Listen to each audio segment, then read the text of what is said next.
اور کائنات کا ایک ایک گوشہ حضور کے ذکر سے منور ہے۔ اتنا تذکرہ ہم نے کسی کا ہوتے دیکھا نہیں جتنا میرے حضور کا ہو رہا ہے۔ میرے امام نے کہا تھا، کان جدھر لگائیے تیری ہی داستاں ہے۔ گھر گھر انہی کی باتیں ہیں اور ہر لب پہ انہی کی نعتیں ہیں۔ حضور کا تذکرہ دل نواز، روحوں کی تسکین، قلوب کا قرار اور راحت جاں ہے۔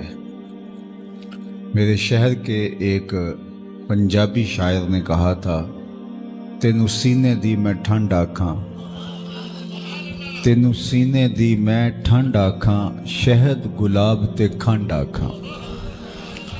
تو یقیناً ان کا تذکرہ دل نواز، ان کی باتیں، ان کی عظمتوں کا بیان، ان کی سیرت کا عنوان، ان کے فضائل و مناقب، شمائل، خصائل، ہر عنوان ان کی شانوں اور عظمتوں کا ہمارے لیے انتہائی تسکین قلب اور قرار جاں کا باعث سبب اور ذریعہ ہے۔ نبی رحمت صلی اللہ علیہ وآلہ وسلم کی صورت میں اللہ نے جو ہمیں انعام دیا، اس پر ہم جتنا بھی اس کا شکر ادا کریں، حق کے شکر ادا نہیں ہو پاتا۔ میں آپ کو سب سے پہلے ایک مجلس میں لیے چلتا ہوں جس کو منعقد ہونے کے لیے مسجد نبوی کا ماحول میسر آیا۔ آقا کریم حجرہ انور سے باہر تشریف لائے تو وہاں ہجوم عاشقاں تھا۔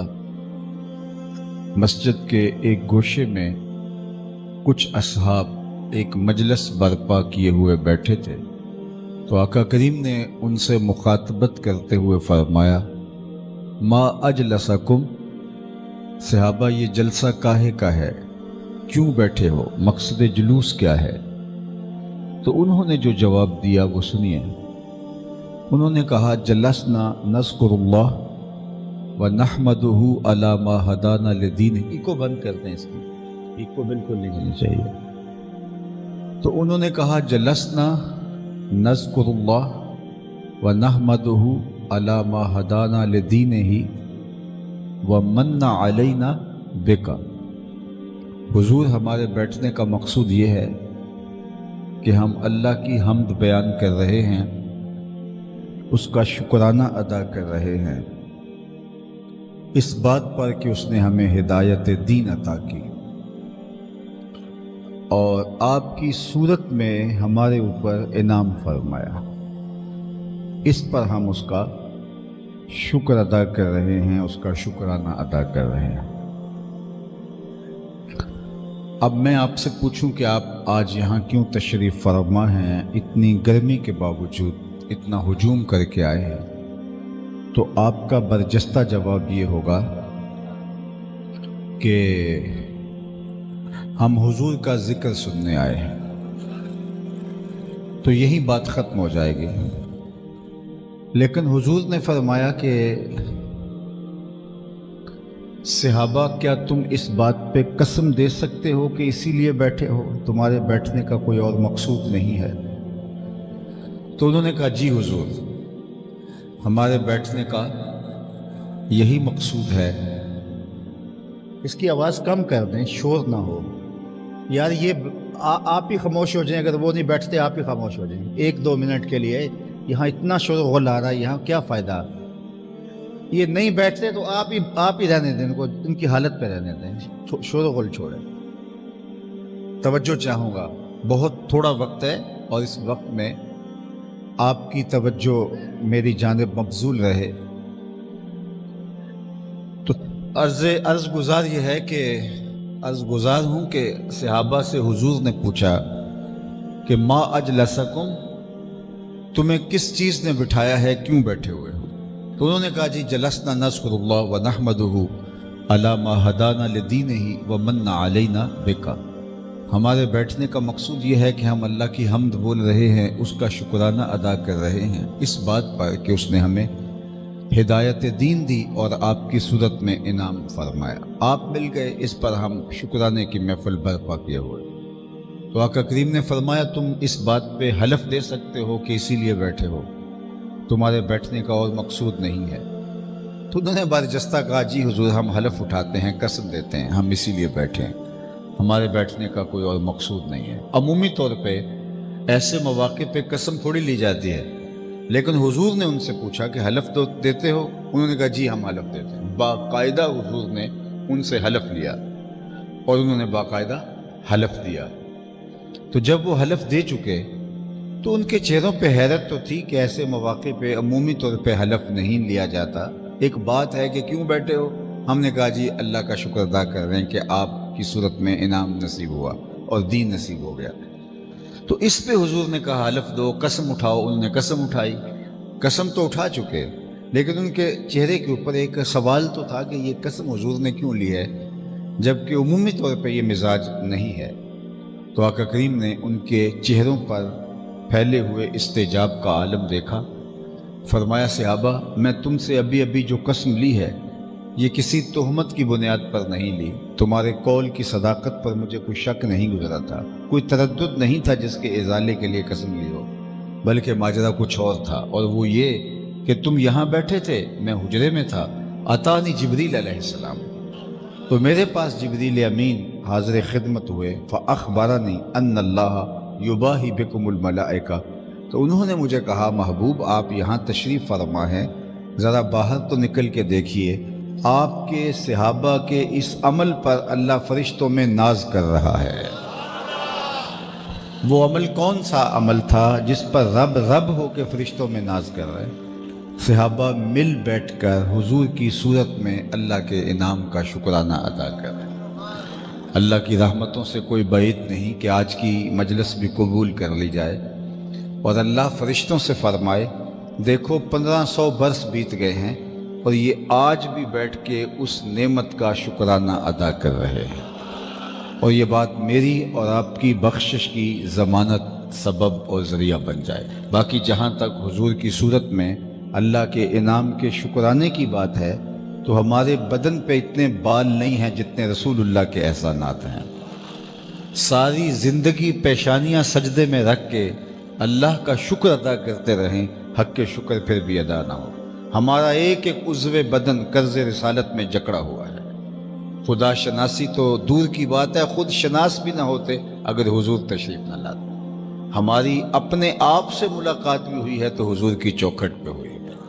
تو زندگی کا سارا حسن، زندگی کا سارا جمال اور زندگی کی ساری خوبصورتی ہمیں اسی چوکھٹ سے ملی، اور ہم نے دریوزہ گری کرنی ہے، ہم نے کشکول پھیلا کے مزید خیرات مانگنی ہے۔ اور آج کی خوبصورت محفل نور سیرت النبی صلی اللہ علیہ وآلہ وسلم کے عنوان سے ہی ہے، تو گویا ہم یہ خیر مانگنے آئے ہیں کہ ہمیں حضور کی سیرت کا نور اور جمال نصیب ہو، اور ہمارا اٹھنا بیٹھنا، چلنا پھرنا، کہنا بولنا، ایک ایک عمل حضور کی سیرت کی مطابقت میں ڈھل جائے۔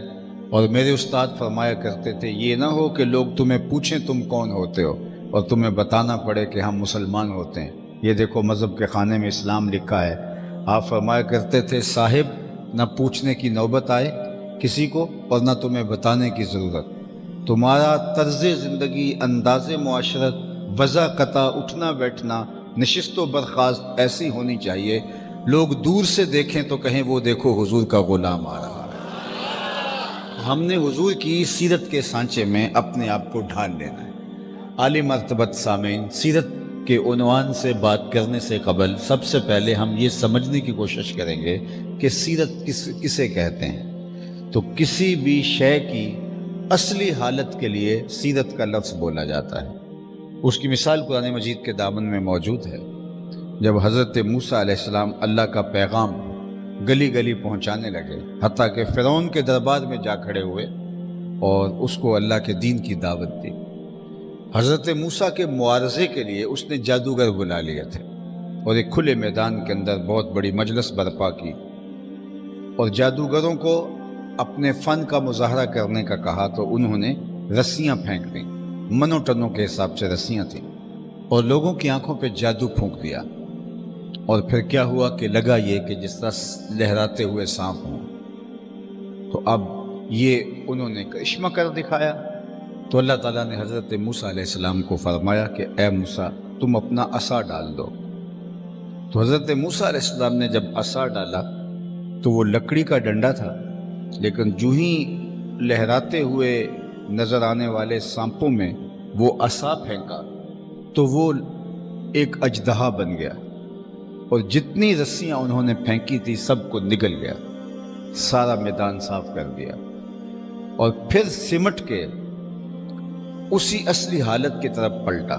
اب جب وہ سب چیزوں کو نگل گیا تو اللہ تعالیٰ نے فرمایا اے موسیٰ اب اس کو اٹھا لیجئے، یعنی وہ جو آپ نے عصا پھینکا تھا جس کی جو معروضی حالت ہے وہ اژدہا ہے، اب اس کو دوبارہ اٹھا لیجئے۔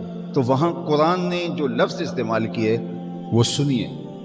قرآن نے کہا سَنُعِيدُهَا سِيرَتَهَا الْأُولَى، کہ آپ اس کو اٹھا لیجئے، ہم اس کو اس کی پہلی اصلی حالت کے اندر لٹا رہے ہیں۔ تو پھر سیرت کیا ہوئی؟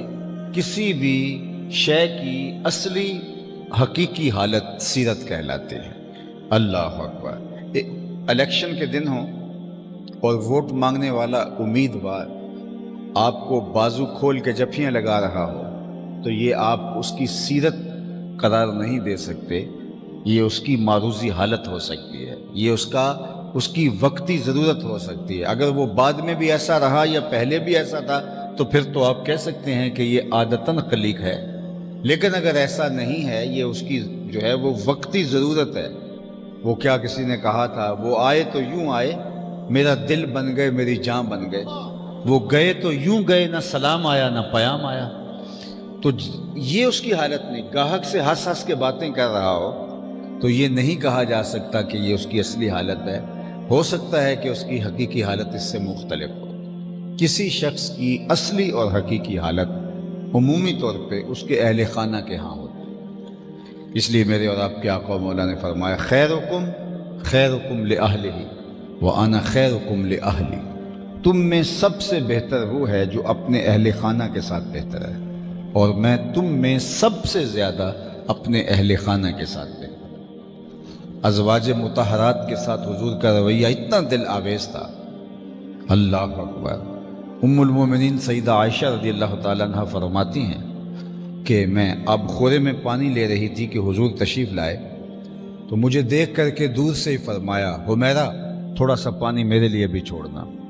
تو میں نے اس کی گنجائش بھی نکلتی ہے، لیکن ہم نے سوچا کہ کسی سے بات نہیں کرنی، لیکن بھوک نے تنگ اتنا کر دیا، انتڑیوں میں بل پڑنے لگے، تو میں مسجد نبوی کے ایک ایسے گوشے میں آ بیٹھا جہاں سے لوگوں کا گزر ہوتا تھا۔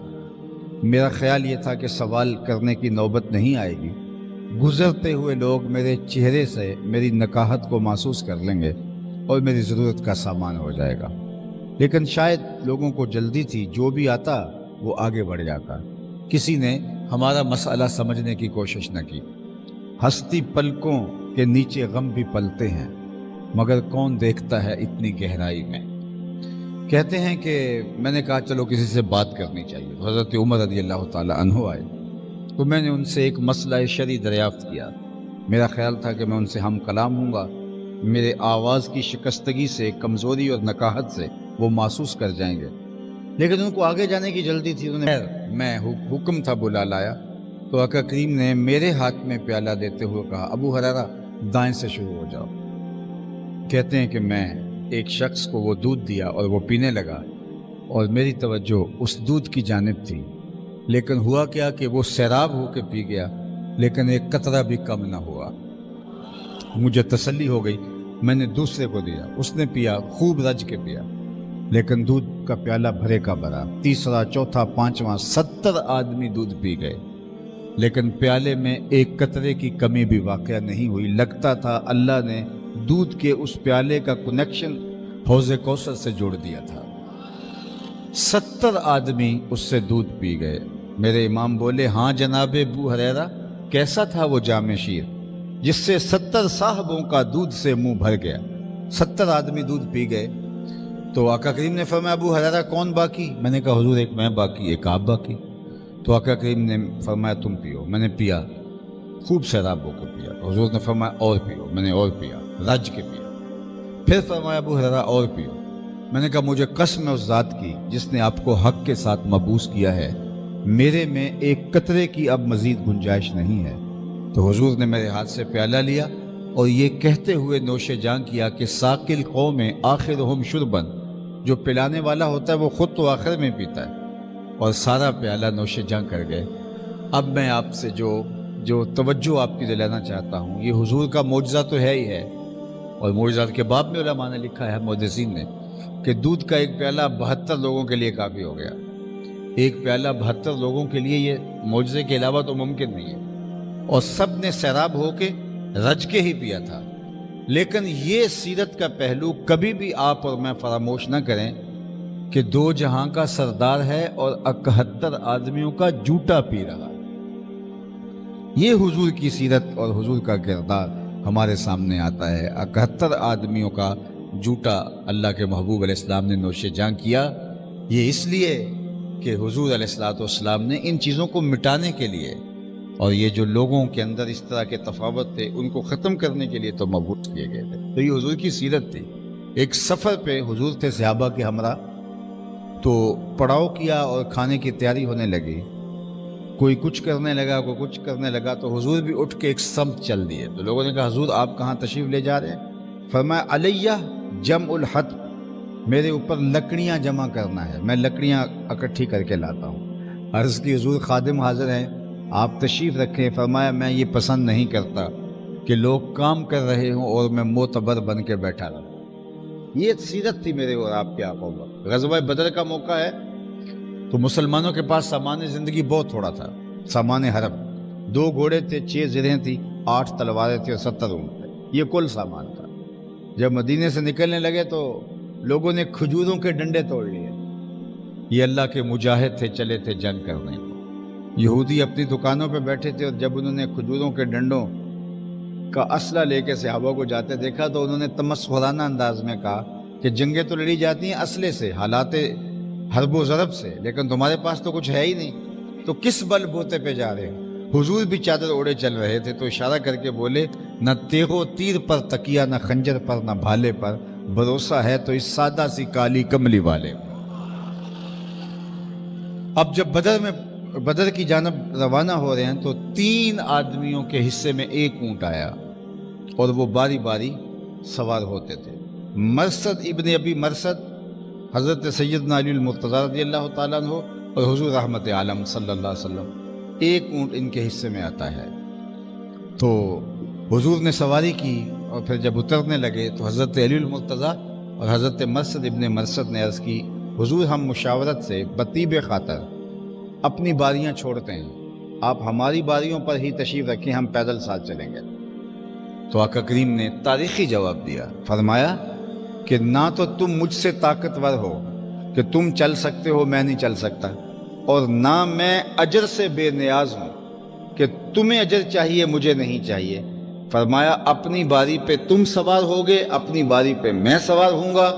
بدر کی طرف چلتے ہوئے کبھی حضور اپنی باری پہ سوار ہوتے ہیں، کبھی حضور حضرت علی کو یا حضرت مرثد ابن مرثد کو اونٹ پہ بٹھایا، خود ساتھ پیدل چل رہے ہیں۔ کوئی زمانے کے اندر ایسا کردار لائے تو صحیح جو آمنہ کے لال ہمیں دے کے گئے۔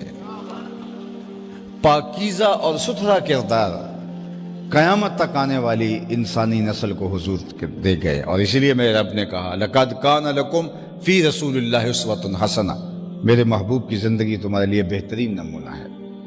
اور وہ نمونہ اتنا واضح، اس قدر غیر مبہم اور اس قدر خوبصورت، اور زندگی کے ہر شعبے کو وہ نمونہ جو ہے وہ حاوی ہے۔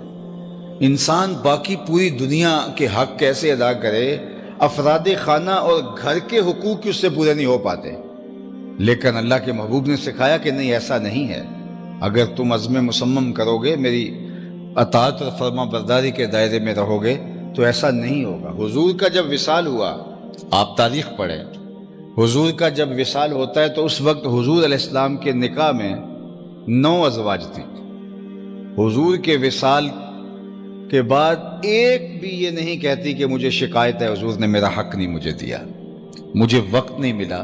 9 ازواج تھی حضور کے نکاح میں، کسی ایک کو بھی شکایت نہیں۔ اور یہ نہیں کہ حضور بس جو ہے وہ فراغت کی گھڑیاں تھی اور سب کو پورا پورا وقت دے دیا، نہیں۔ ان 10 سالوں کے اندر جو مدینہ المنورہ کے 10 سال ہیں، حضور کی مصروفیت دیکھیے۔ پہلے میں آپ کو آپ کے دیہاتی علاقے کی ایک مثال دینا چاہتا ہوں کہ ہمارے ہاں کسی کو 302 کا جھوٹا کیس بھی پڑ جائے تو آدھی زندگی وہ کھا جاتا ہے۔ ہمارے دیہاتوں میں کہتے ہیں 302 کا جھوٹا کیس بھی کسی کے اوپر لگ جائے تو آدھی زندگی وہ کھا جاتا ہے۔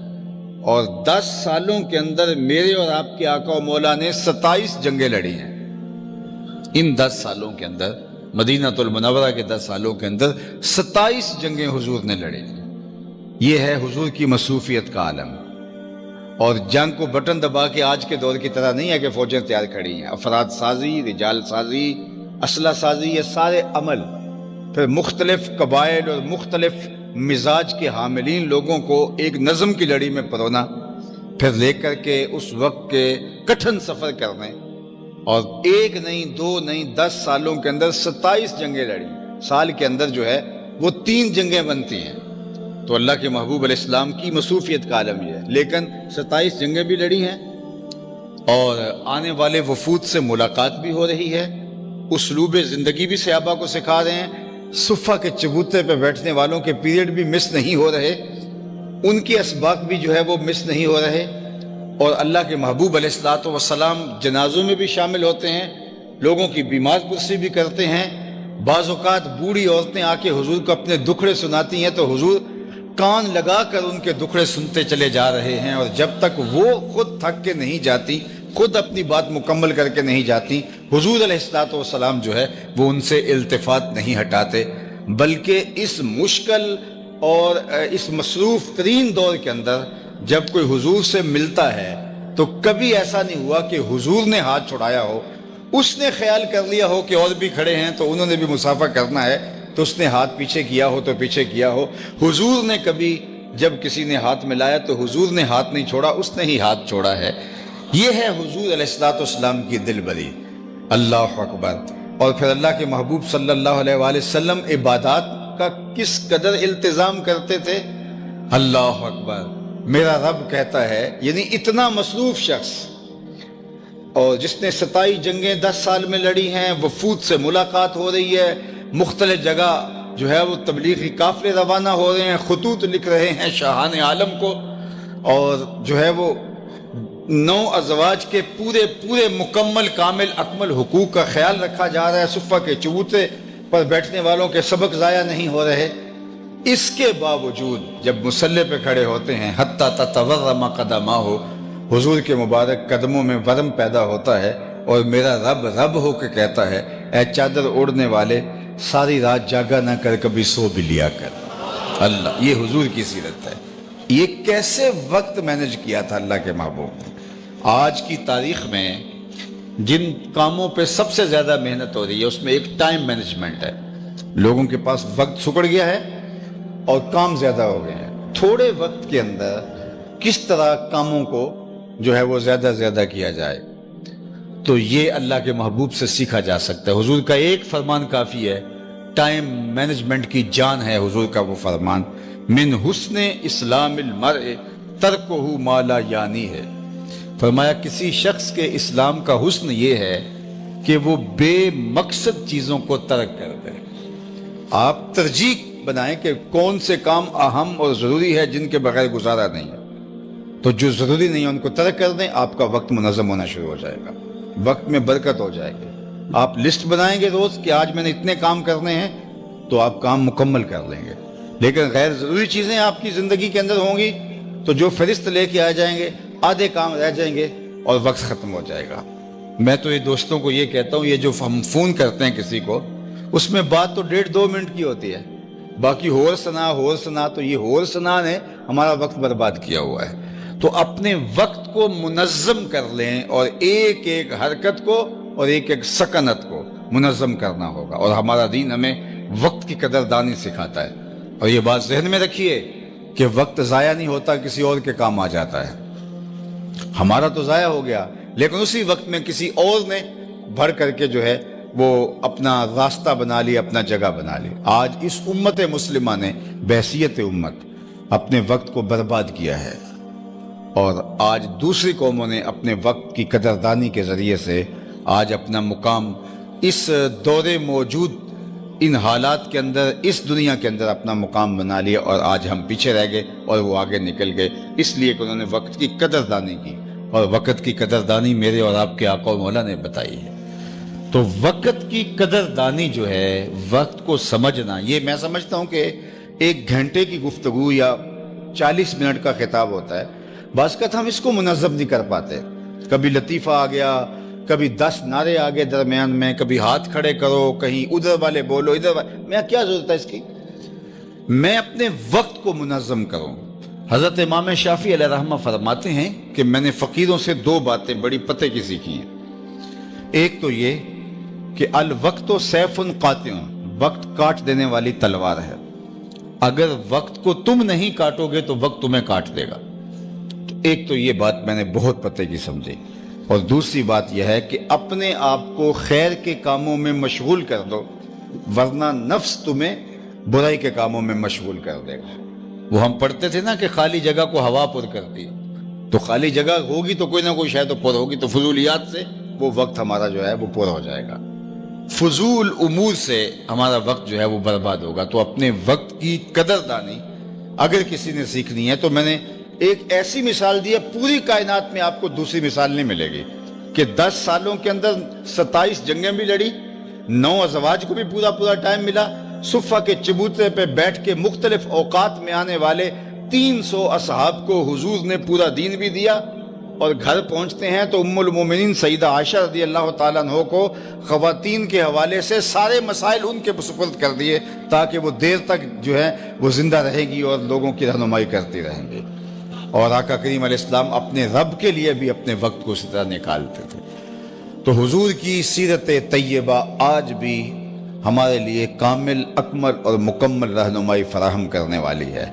میں حضور کی سیرت کے صرف ایک عنوان پر آپ سے بات کر کے اپنی گفتگو کو سمیٹتا ہوں، اور وہ 6 چیزوں پر مشتمل ہے جو ام المومنین سیدہ عائشہ حضرت خدیجہ الکبریٰ رضی اللہ تعالیٰ عنہ نے حضور کی سیرت کو بیان کیا ہے۔ جب پہلی وحی حضور کے قلب اطہر پہ اتری، تو قرآن تو وہ ہے، اگر پہاڑوں پہ اترے تو وہ بھی ریزہ ریزہ ہو جائے، پہاڑ بھی قرآن کی عظمت کو اور قرآن کی ہیبت کو نہیں سہار سکتے، چٹانیں بھی پاش پاش ہو جائیں اگر ان پہ قرآن اترتا، پہاڑوں کے کلیجے بھی شک ہو جاتے، سمندر کا کلیجہ بھی شک ہو جاتا، کوئی گوارا نہ کر پاتا۔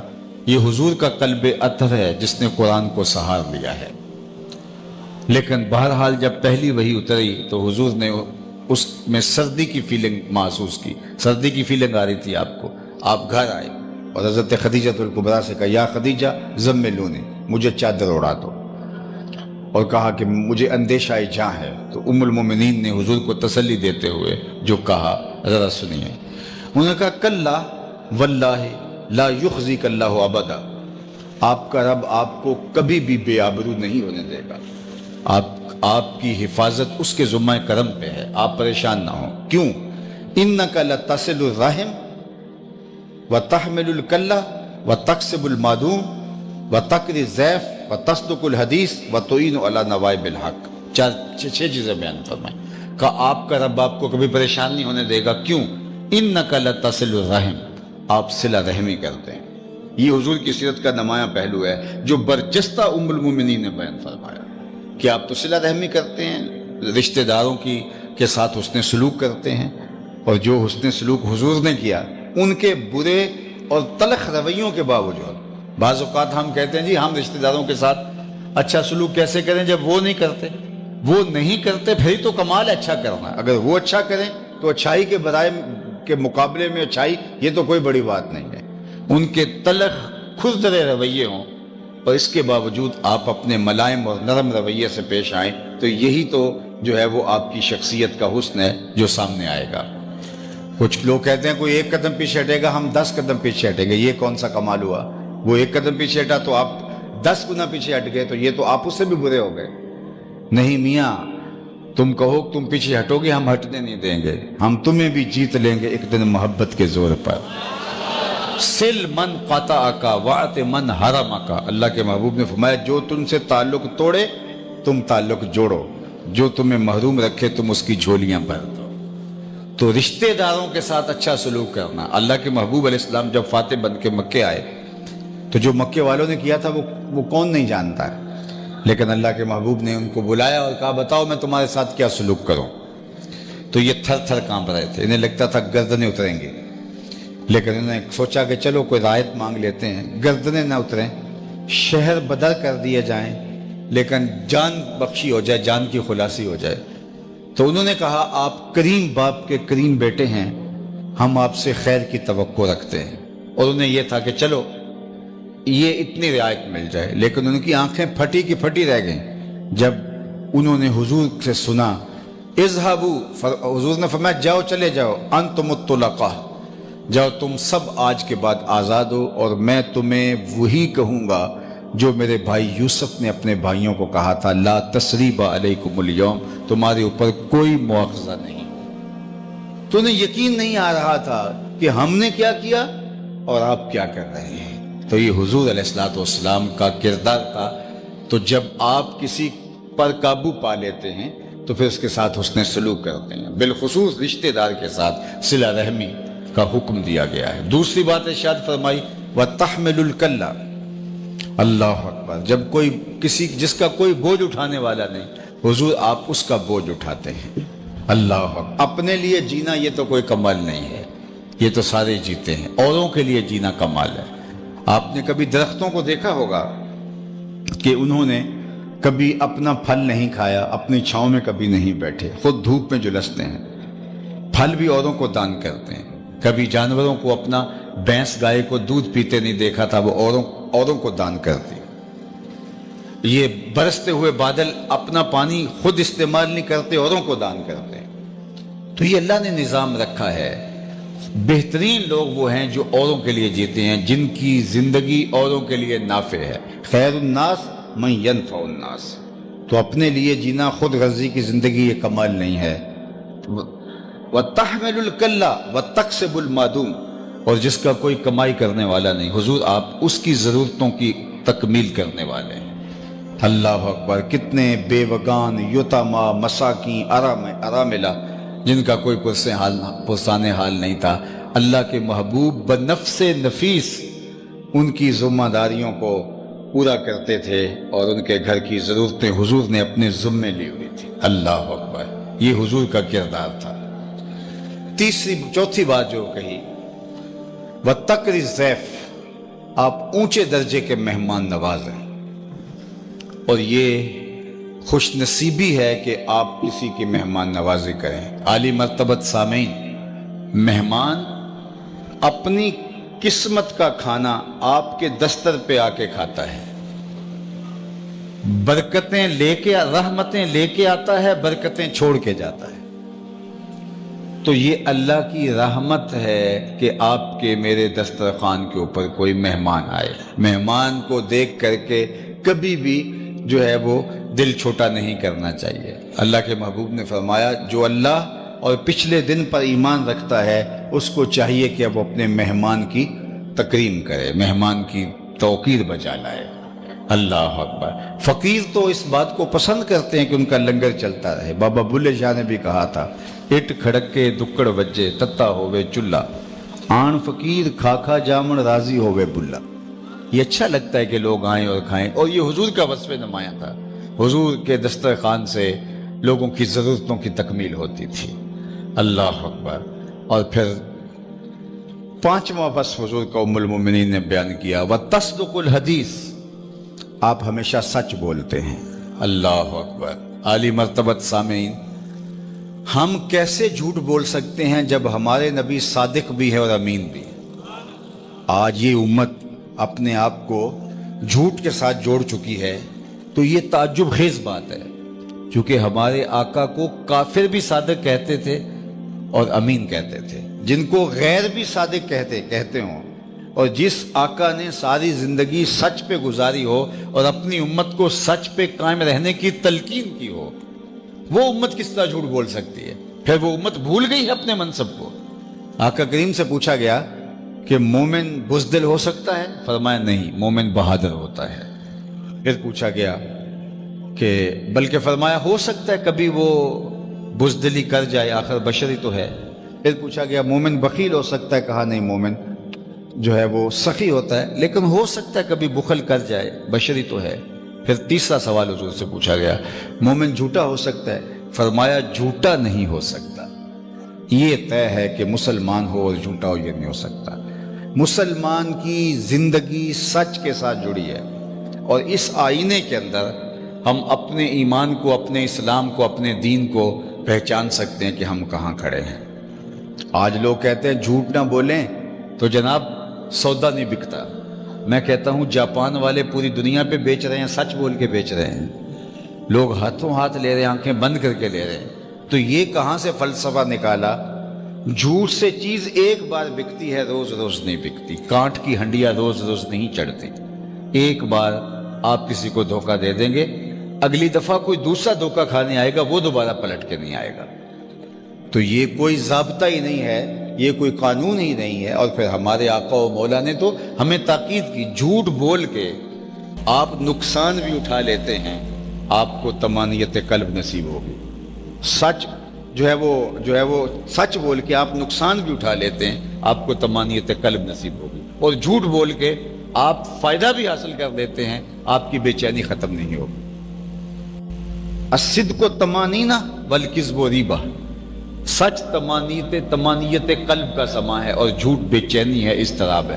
آج ہر بندہ ٹینشن میں کیوں ہے؟ ہماری زندگی میں جھوٹ ذرا آیا ہے۔ بلکہ میں آپ کو ایک اور بات بتاؤں، حدیث پاک میں آتا ہے جب کوئی شخص جھوٹ بولتا ہے تو اس کے منہ سے بدبو نکلتی ہے، خاص قسم کی سمیل اس کے منہ سے خارج ہوتی ہے۔ اس جھوٹ کے ساتھ جھوٹ کی ایک بدبو ہوتی ہے جو عام لوگ تو نہیں سونگھ پاتے۔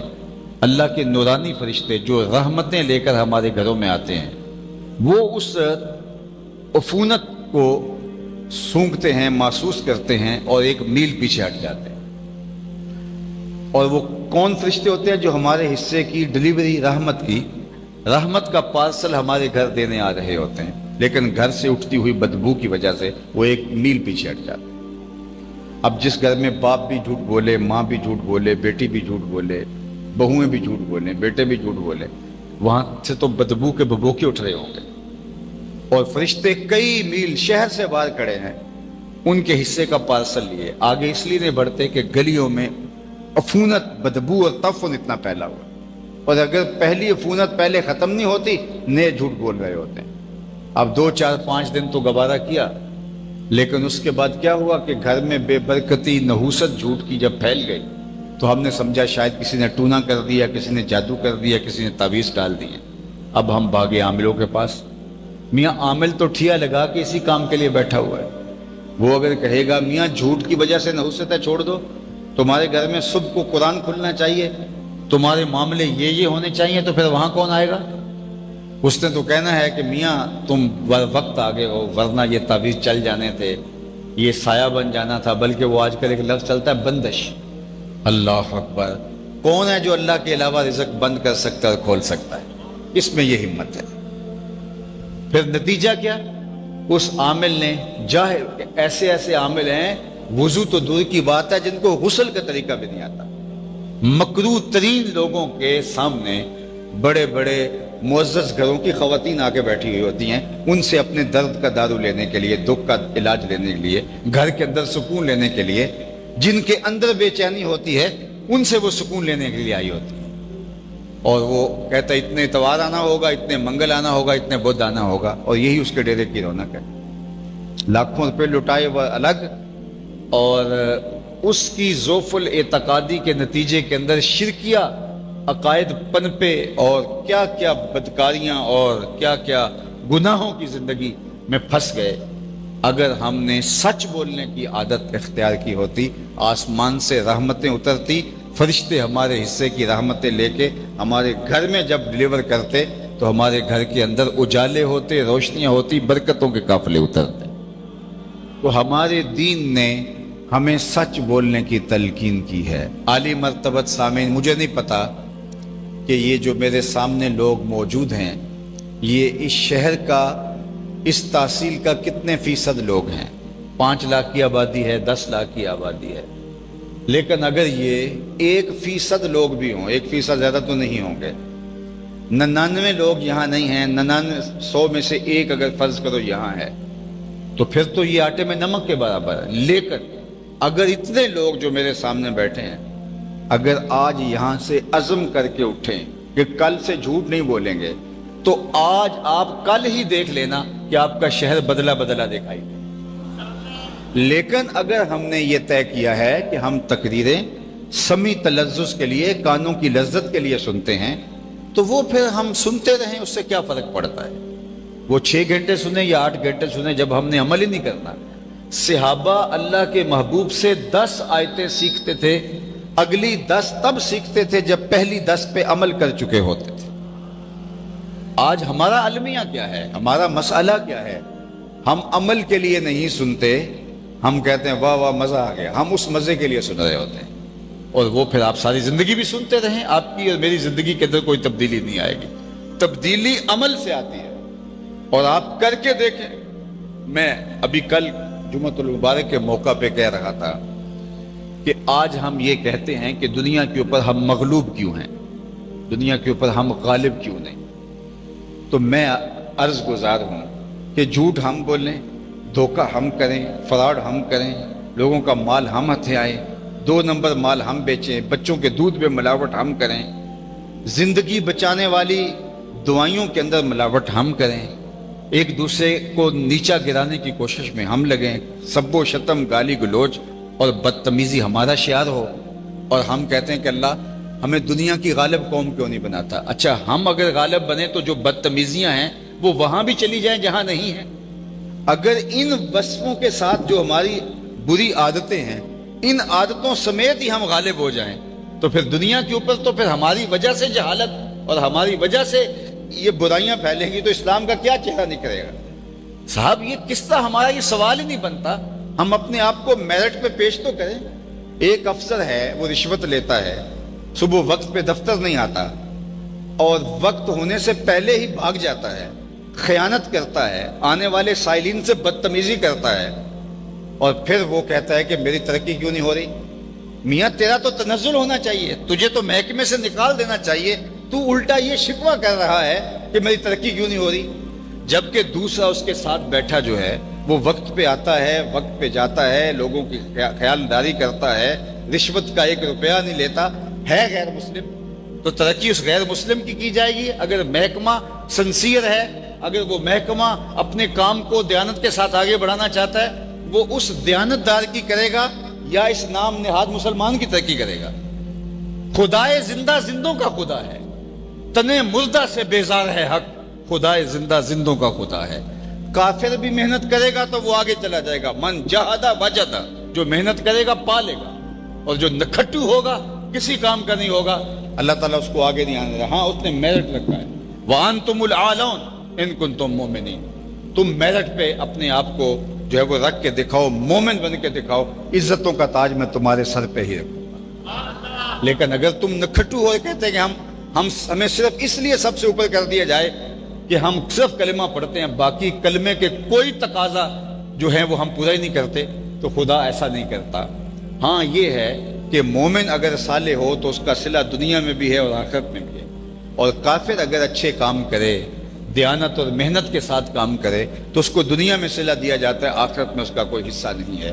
آج جو دنیا کے لوگ ہم سے اوپر چلے گئے ہیں، تو اس کا سبب یہ ہے کہ انہوں نے محنت کو شعار بنایا، انہوں نے 2 نمبر مال نہیں بیچا، انہوں نے بچوں کے دودھ کے اندر ملاوٹ نہیں کی، انہوں نے لوگوں کے ساتھ خیانت نہیں کی، تو نتیجہ کیا ہوا کہ آج وہ ہم سے آگے نکل گئے، اور ہم جو ہے وہ اتنی کثرت کے باوجود ٹگا ویلیو نہیں ہماری پوری دنیا کے اوپر، وہ پھوٹی ہوئی کوڑی جو ہوتی ہے وہ اوقات نہیں امت مسلمہ کی اس وقت۔ تو ہم کسی کو کوسنے کی بجائے سب سے پہلے تو وہ اپنے آپ کو دیکھیں نا کہ ہم کھڑے کہاں ہیں۔ جب میں کہتا ہوں الہی میرے احوال دیکھ، حکم ہوتا ہے اپنا نامہ اعمال۔ اقبال نے جب شکوے کی زبان کھولی تھی تو لہجہ بڑا تلخ ہو گیا تھا، اور آپ جانتے ہیں فتویٰ بھی متوجہ ہوا تھا، صفائی دہر سے باطل کو مٹایا ہم نے، نو انسان کو غلامی سے چھڑایا ہم نے، تیرے کعبے کو جبینوں سے بسایا ہم نے، تیرے قرآن کو سینوں سے لگایا ہم نے، پھر بھی ہم سے گلا ہے کہ وفادار نہیں، ہم وفادار نہیں، تو بھی تو دلدار نہیں۔ بڑا سخت لہجہ ہو گیا۔ اب اس کا جواب دے دی۔ جب جواب آتا ہے تو صیغہ وہی ہے، صرف لفظ وہی ہے، صرف صیغہ بدلتا ہے۔ ادھر سے اب آواز آ رہی ہے، صفائے دہر سے باطل کو مٹایا کس نے، نو انسان کو غلامی سے چھڑایا کس نے، میرے کعبے کو جبینوں سے بسایا کس نے، میرے قرآن کو سینوں سے لگایا کس نے، تھے تو آبا وہ تمہارے ہی مگر تم کیا ہو، ہاتھ پہ ہاتھ دھرے منتظر فردا ہو، ہر کوئی مست مئے ذوق تن آسانی ہے، تم مسلمان ہو یہ انداز مسلمانی ہے، حیدری فقر ہے نئے دولت عثمانی ہے، تم کو اسلاف سے کیا نسبت روحانی ہے، وہ معزز تھے زمانے میں مسلمان ہو کر، ہم خار ہوئے تارک قرآن ہو کر۔ تو آج ہماری نکبت، رسوائی، ذلت کا سبب یہ ہے کہ ہم دین سے ایک رسمی سا تعلق رکھتے ہیں۔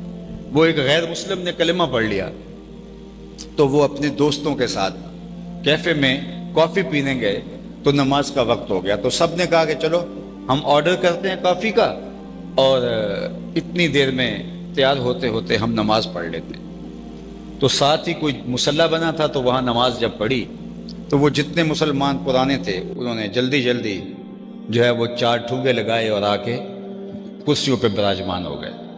لیکن وہ جو نو مسلم تھا اس کو کافی دیر لگ گئی، حتیٰ کہ وہ کافی بن کے تیار بھی ہو گئی، لیکن وہ ابھی نہیں آیا۔ انہوں نے دیکھا تو وہ بھی نماز پڑھ رہے تھے۔ تو آدھے گھنٹے کے بعد جب واپس آیا تو انہوں نے شکوے کے انداز میں کہا کہ تم نے اتنا وقت لگا دیا۔ تو وہ سادہ نو مسلم رو پڑا۔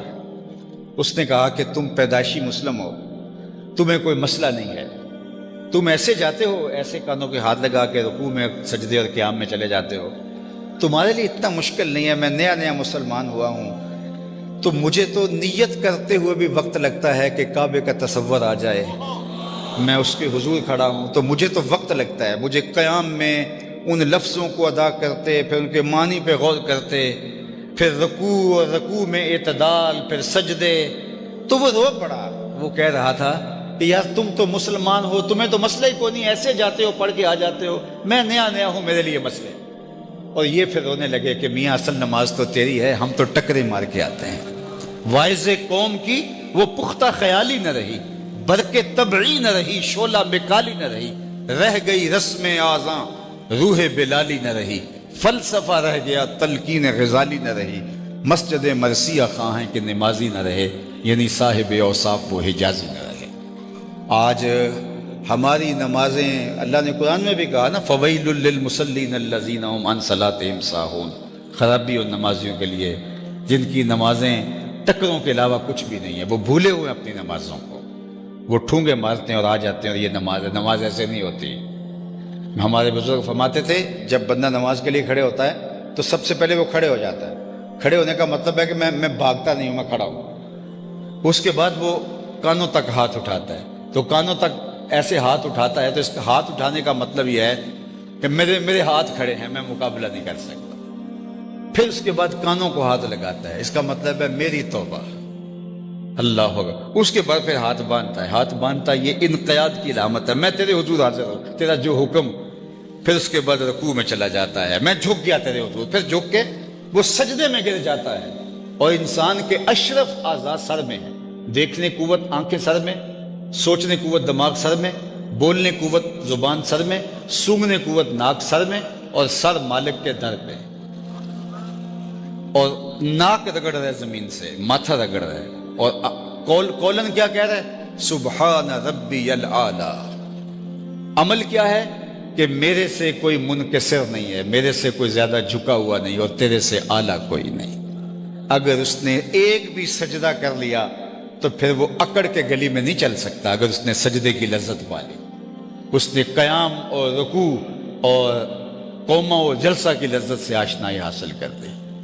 تو آئیے میں اور آپ اپنی زندگی کو حضور کے لائے ہوئے کامل اکمل مکمل دین اور حضور کی خوبصورت سیرت کے سانچے میں ڈھال لیں۔ چوں بنام مصطفیٰ خانم درود، از خجالت آب می گردد وجود، عشق می گوید کہ محکوم غیر، سینائے تو از بتاں مانند دیر، تا نداری از محمد رنگ و بو از زبان خود میالہ نام او۔ اقبال کہتے ہیں کہ اگر تو ان سا انداز اختیار نہیں کرتا تو پھر اپنی زبان سے ان کا نام میلا نہ کرنا۔ یاری لا تو پاک نبی سنگ اے پر پوری یاری، پھر درود قبول ہے تیرا لکھ نہ لوں ایک واری۔ تو آئیے میں اور آپ اپنی زندگی کو ان کے قدموں میں رکھ دیں، ان کے بتائے ہوئے۔ اسلام تو نام ہی ماننے کا ہے، سر تسلیم خم کرنے کا نام ہے اسلام۔ جب ان کو مان لیا تو پھر اپنی تو مرضی ختم ہو گئی، اپنی تو خواہش ختم ہو گئی۔ تیرے ہندیاں سندیاں محبوبہ میں کافر ہوں وہاں جے میں ہوں وہاں، اپنے آپ کو تو مٹا دینا ہے ان کے قدموں میں۔ اور اللہ کے محبوب صلی اللہ علیہ وآلہ وسلم کے ساتھ ہمارا جو تعلق عشقی ہے، ہم جو محبت کا دعویٰ رکھتے ہیں، محبت دلیل مانگتی ہے اور دلیل عمل سے مانگتی ہے۔ میں اور آپ دیکھیں کہ ہم ان سے اگر محبت کرتے ہیں تو ہمارے رویے کیا ہیں، ہمارا طرز زندگی کیا ہے۔ صرف ایک واقعہ حضور کی سیرت کا میں سے مجھے اپنی گفتگو کو مکمل کر لینا چاہیے، لیکن صرف ایک واقعہ۔ اللہ کے محبوب علیہ السلام کی خدمت میں ایک صحابی آئے تو انہوں نے حضور کو سلام کیا تو اللہ کے محبوب نے اعراض کیا، رخ پھیر لیا۔ تو یہ سمجھے شاید رش کی وجہ سے حضور نے اعراض کیا ہے، التفات نہیں ہو سکا، تو جدھر رخ پھیرا تھا ادھر سے جا کے انہوں نے سلام کیا، تو حضور نے پھر رخ پھیر دیا۔ تو یہ سمجھ گئے کہ حضور مجھ سے ناراض ہیں، لیکن ان کو یہ سمجھ نہیں آ رہی تھی کہ ناراضگی کی وجہ کیا ہے۔ یہ صحابہ سے پوچھتے پھر رہے ہیں کہ حضور مجھ سے ناراض لگ رہے ہیں، تم بتا سکتے ہو کہ ناراض کیوں ہے، وجہ کیا ہو سکتی ہے؟ انہوں نے غور کیا تو کہا ہاں، تو سونے کی انگوٹھی پہن رکھی ہے، چونکہ تو سفر پہ تھا تجھے معلوم نہیں، حضور اس کو حرام کر دیا ہے اور آتش دوزخ کا انگارہ قرار دیا ہے۔ یہ مردوں کا گہنا نہیں ہے، عورتوں کا گہنا ہے۔ تو شاید حضور کی ناراضگی کا سبب یہ ہو۔ تو وہ آگے بڑھے اور انگوٹھی اتار کے حضور کو پیش کرتے ہوئے کہا حضور کیا اس وجہ سے ناراض ہیں؟ یہ رہی۔ تو آقا کریم نے انگوٹھی پکڑی اور یوں پھینک دی۔ ناراضگی کا سبب یہی تھا۔ آ کے سامنے بیٹھ گئے، مجلس چلتی رہی۔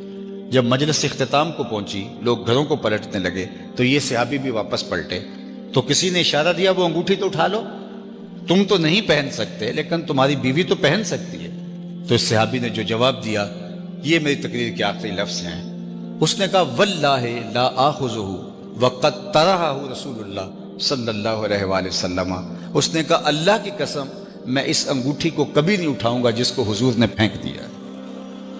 میں اور آپ اپنی زندگی میں دیکھیں، کوئی ایسی عادت تو نہیں اٹھائے پھر رہے جس کو حضور نے پھینک دیا، کوئی ایسی دوستی تو نہیں اٹھائے پھر رہے جس کو حضور نے پھینک دیا، کوئی ایسا رویہ اور لہجہ تو نہیں اٹھائے پھر رہے جس کو حضور نے پھینک دیا، کوئی ایسا کاروبار تو نہیں اٹھائے پھر رہے جس کو حضور نے پھینک دیا۔ تو آؤ میں اور آپ اپنے آپ پہ غور کریں اور اپنی زندگیاں حضور کی اطاعت کے سانچے میں ڈھال دیں۔ عشق کا دعویٰ آسان ہے لیکن عمل سے عشق کی گواہی ہوگی۔ عاشق ہر کوئی آکھے پر عاشق بندا مر کے، زہر پیالہ کوئی نہیں پیندا پر عاشق پیندا بھر کے۔ تو محبوب کی اداؤں میں اپنی زندگی کو گزار دو، سر سے لے کر پاؤں تک حضور کے بتائے ہوئے اسلوب حیات کے مطابق اپنے روز و شب کو بسر کرو۔